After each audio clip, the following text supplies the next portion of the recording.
The dinosaurs that you saw in the movie Jurassic Park were real. Yes, that's right.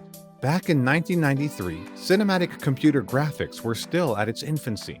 We did not have any sophisticated softwares or rendering programs to give some of the best CGI that we have today. That's when Steven Spielberg's Jurassic Park made a statement with the groundbreaking use of visual effects, which later went on to set a standard in the industry, along with a huge cult following even today.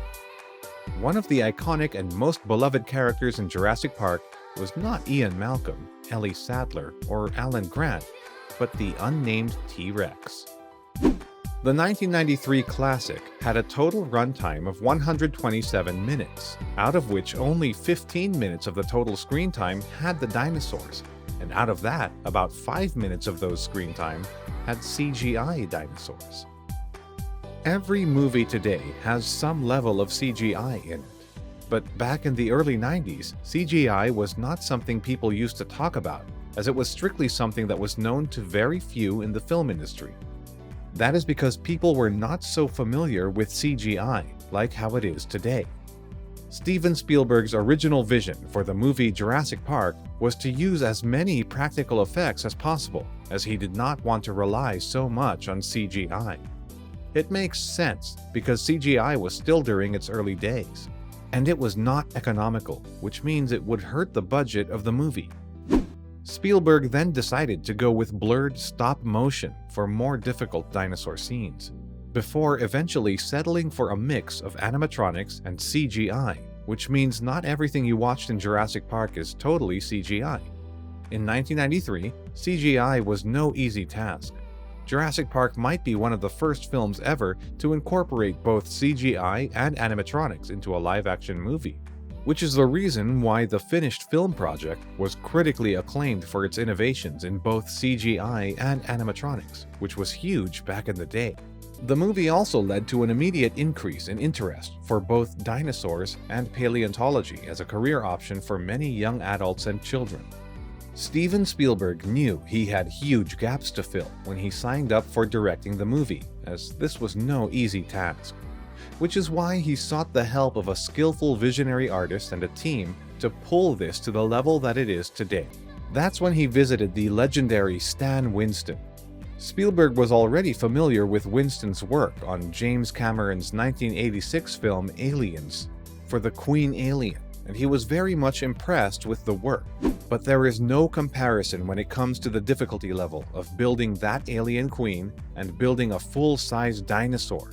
Because an alien queen is a fictional character with a hard exoskeleton, and it doesn't have to look like anything from real life. But a dinosaur, on the other hand, is on a completely different league because it is a real-life animal of the past, and it should resemble the original one both in size and appearance. The dinosaurs were conceptualized with the help of full-scale drawings. The team then built metal skeletons powered by hydraulics and electric motors. Then a full-size model was sculpted with clay. The final stage involved using the foam latex skin for the robots. The latex skin was placed over the animatronics and painted to match the skin tones of the dinosaurs depending on the requirement. The measurements for each of these dinosaurs were calculated so precisely that the latex would effortlessly work with the mechanical parts involved. Some of them, especially the T-Rex, were so big and heavy that they ended up becoming a safety hazard. And the crew and cast needed to be constantly warned about the T-Rex as if it was a real one. With reports of the dinosaur moving on its own, it can be quite scary, especially when the crew realized that the animatronic creature could suddenly come to life unexpectedly. This movement was caused due to the absorption of water into the foam latex skin, as the team did not take this into consideration when designing it. When the skin was filled with rainwater, the extra weight made the animatronic skeleton shudder and shake uncontrollably, which can be quite terrifying because you're looking at a real-sized dinosaur that's moving itself even though it's a mechanical one and not the real one. However, things would have been different if it was a real one. The animatronic T-Rex then had to be hand-dried with towels and blow dryers to keep it from shaking. Ultimately, the T-Rex was definitely one of the most impressive animatronic characters made for a movie back in the day. It was so heavily featured that the crew even had to create two versions of the creature, one full-size animatronic, and the other would be just the T-Rex's head. The head was created for intimate shots, which would have been very difficult to pull off with a full-bodied robot due to safety concerns. The head had the ability to produce more intricate movements to add to the realism. The technology that supports computer-generated imagery developed to unprecedented levels in the last few decades. The best part about Jurassic Park is the fact that back in 1993, audiences were not used to seeing the kind of convincing visual effects that Spielberg was able to pull off with Jurassic Park, which made the movie truly a pioneering blockbuster. Steven Spielberg, supported by Stan Winston's practical effects team and Lucasfilm's Industrial Light and Magic division, was able to craft an iconic movie that is still really impressive, even by today's standards. So if you're wondering why the CGI in Jurassic Park looks so fantastic, well, that's because Spielberg did not rely too much on computer imagery. Instead, he and his team went with mixing real-life animatronic puppets with digital effects and very careful use of lighting. Today, CGI is a term that's often associated with several movies with special effects or out-of-the-world visuals. But back in 1993, the filmmakers did not have the option to get advanced computer visuals, which is why Spielberg and his effects team did not completely rely on CGI as a go-to tool. Only about 4 to 5 minutes of the entire 14 to 15 minutes of dinosaur scenes were computer-generated. Everything else that you see on screen was created using various physical dinosaur models. Stan Winston was also responsible for creating practical models for some other famous movies like Predator and Terminator, so he and his team knows something about creating animatronic models. There were specially designed suits that could be worn by stuntmen, which just made things look a lot more realistic. CGI was only used to build on top of what the production team had already prepared for the movie. Today, it's tempting for directors to use CGI for something as intense as Jurassic Park. But what made Jurassic Park a classic would not be its breakthrough graphics, but Spielberg's decision to keep CGI to a bare minimum.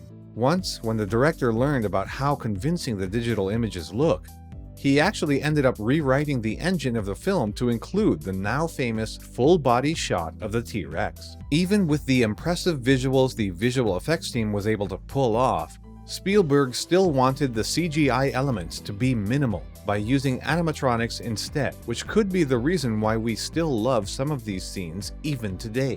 Ultimately, Spielberg made the right decision of limiting shots, because CGI was still a very nascent technology, and he might have also learned about the shortcomings of the technology back in the day due to technological limitations. The animatronics department made sure that the dinosaurs retained a sense of weight and physicality. If that was not done, rendering a single frame of CGI T-Rex would have taken a lot of time, which would also affect the release date of the movie, which could be the other reason why Spielberg wanted to keep digital effects very minimal.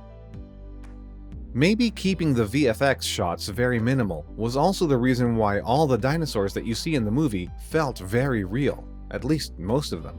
Lighting played a huge role in the making of this movie. Most of the parts of the large dinosaur were actually in shadow. So, by setting the scene in the rain at night, visual artists did not have to worry about accurately rendering huge portions of the T-Rex. On top of that, the entire section of the movie was mainly lit with just one damaged light. This also meant that the visual effects team did not have to work with multiple light sources, so they did not have to study about how these sources will scatter and reflect light throughout the scene, making it extremely easy to light the T-Rex. Maybe Jurassic World, Jurassic Park acted as a catalyst for several movies to rely on CGI and special effects, especially with the use of animatronics. You should also give credit to Spielberg's tasteful use of technology by only relying on it as a backup tool. For the most part, Jurassic Park kept its broad daylight CGI at a minimum, because of which the visual effects hold up even today, all thanks to several smart decisions. Today is an age where CGI has become so common that it is very difficult to see a new movie released without some form of CGI. The visual effects in Steven Spielberg's blockbuster film holds up really well, even 30 years after the film's release.